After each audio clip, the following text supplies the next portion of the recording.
खरं सांगायचं तर वाईट वेळ ही प्रत्येकावर येते, अगदी सगळ्यांवर.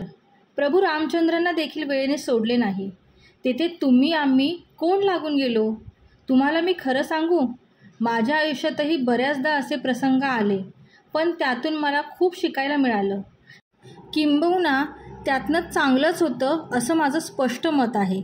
आपण वाईट कुरवाळत बसतो, पण त्या वाईटानं खूप काही चांगलं झालेलं असतं हे आपल्या लक्षातच येत नाही. वाईट वेळ निघून जाते, परंतु जाताना चांगल्या चांगल्या लोकांचं खरं रूप दाखवून जाते. काहीच कळले नाही तर माणसं मात्र नक्की कळतात. जीवनाची गाडी जोरात सुरू झाली तर तिचा अपघात होऊ नये म्हणून परमेश्वर वाटेमध्ये काही स्पीड ब्रेकर टाकत असतो.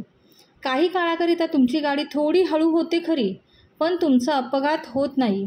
दुःख आणि त्रास ही अशी एक प्रयोगशाळा आहे जिथे तुमच्या क्षमतेची आणि आत्मविश्वासाची परीक्षा घेतली जाते. सत्कर्मी माणसाला जीवनात अडचणी तर येतात, परंतु त्या सुटणाऱ्या असतात. या उलट जो दुसऱ्याला अडचणीत आणतो त्याची अडचण आयुष्यभर संपत नाही.